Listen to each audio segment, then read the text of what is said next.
बिस्मिल्लाहिर्रहमानिर्रहीम। मंजिल से आगे मंजिल तलाश कर, मिल जाए तुझको दरिया तो समंदर तलाश कर। जी नाज़रीन, जैसा कि आपने सुना, अखबारों में सुना या टेलीविज़न पे या आम लोगों के ज़ुबानों से कि जो नई न्यू टीचिंग जॉब्स आ रही हैं उसका उसकी कैसे प्रिपरेशन होगी, उसके लिए क्या क्वालिफ़िकेशन है, क्या एज लिमिट है, कैसे उसकी तैयारी करनी है, सिलेबस क्या होगा, इसके बारे में हम आपको बताएंगे। एक रऊफ़ टीचर्स इंस्टीट्यूट के तावन से तो हम आपको बताने जा रहे हैं guidelines for PhD and GST about syllabus and sample paper. तो हम उसके बारे में आपको बताने जा रहे हैं कि इसमें कौन कौन से सब्जेक्ट्स इंक्लूड किए गए हैं और उनका क्या रेशो बनता है। जो ओवरऑल टेस्ट होगी उसमें जो सब्जेक्ट्स रखे गए हैं उनका रेशो क्या बनता है, हम आपको बताने जा रहे हैं। तो सबसे पहले शुरू करेंगे इंग्लिश से। इंग्लिश में ओवरऑल 20 मार्क्स आएंगी। आपको मिनिमम एटलीस्ट 9 मार्क्स उसमें हासिल करना होंगी ताकि आप पास हो जाएंगे। General science 25 marks, maths 25 marks, इन दोनों में आपको 12-12 मार्क्स हासिल करने होंगे। उसके अलावा जो हमारा थर्ड एंड फोर्थ पोर्शन है इस टेस्ट के हवाले से, वो है फोर्थ पोर्शन है जनरल नॉलेज, इस्लामियात, एसेस, करंट अफेयर। ये भी हमारा पोर्शन 15 मार्क्स पे डिपेंड करता है। 15 मार्क्स शामिल हैं इसमें भी आपको तक एटलीस्ट 7 मार्क्स हासिल करनी है।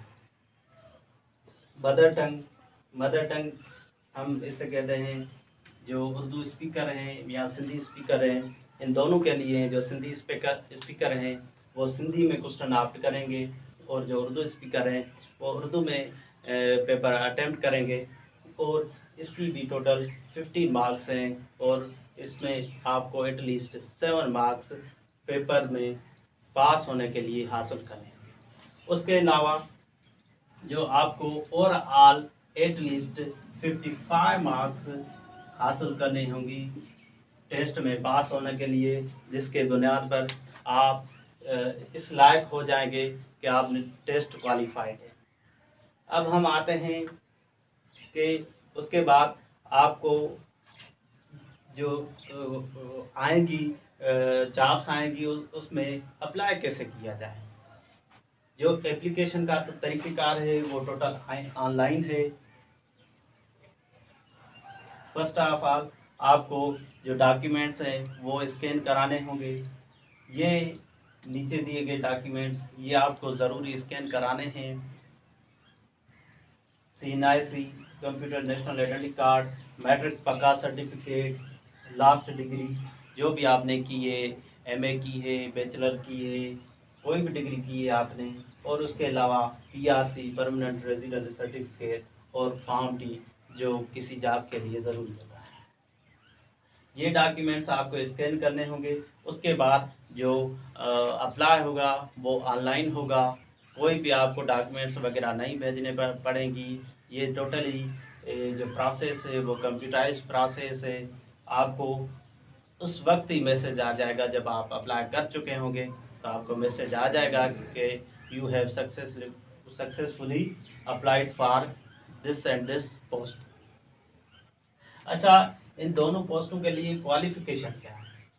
तो सबसे पहले आते हैं PhD के लिए। PhD means primary school teacher.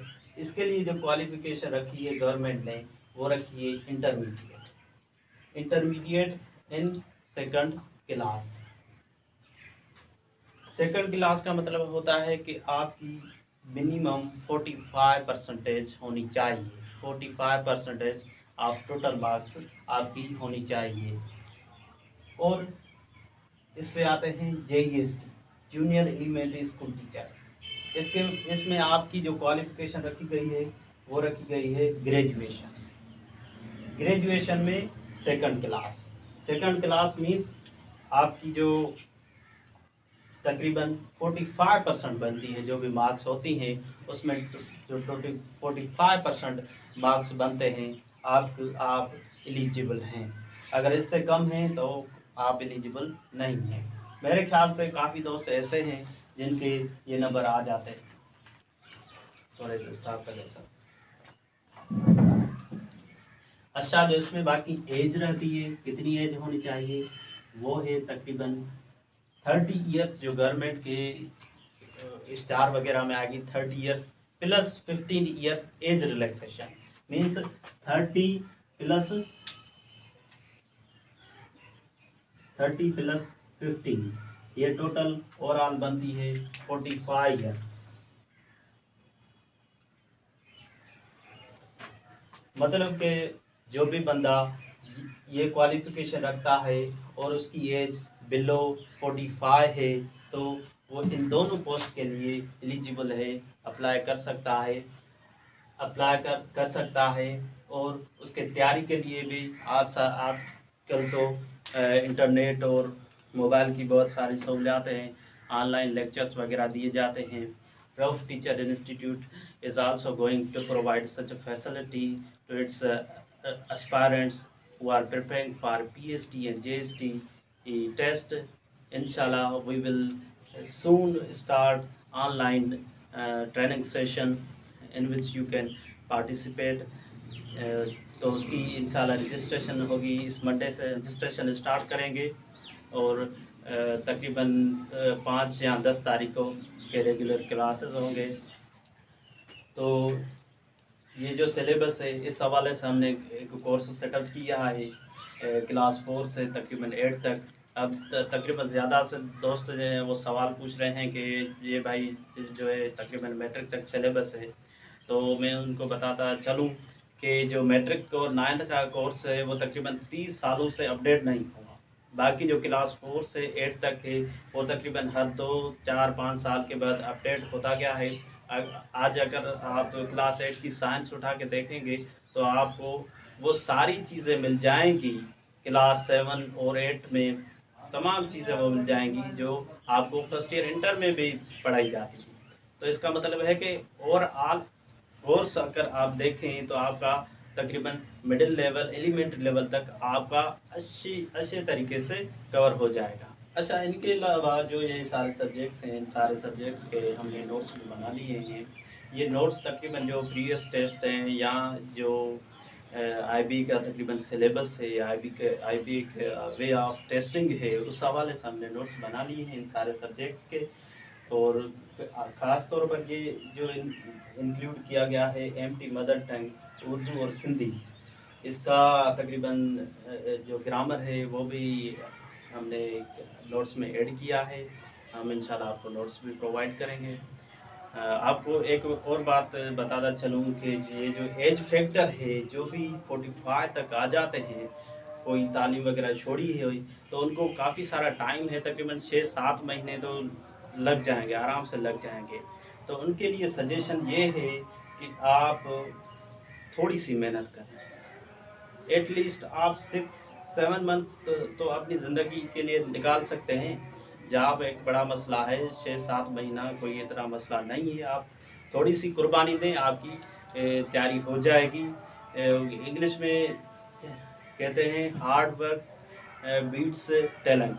अगर आप इन 6-7 महीने में थोड़ा हार्ड वर्क करेंगे तो आपका तो नाज़रीन, अगर कोई आपको इसी में से मसला है तो आप हमसे रब्ता कर सकते हैं। हमारा मोबाइल नंबर, कॉन्टेक्ट नंबर आपको दिया गया है। बस कोई भी अपना मसला शेयर कर सकते हैं या फिर जो ऑनलाइन क्लासेस के बारे में है इंफॉर्मेशन ले सकते हैं, या हमारे जो नोट्स वगैरह हैं जो कोरियर सर्विस के थ्रू दिए जाते हैं उनके बारे में भी रब्ता कर सकते हैं। मेहरबानी।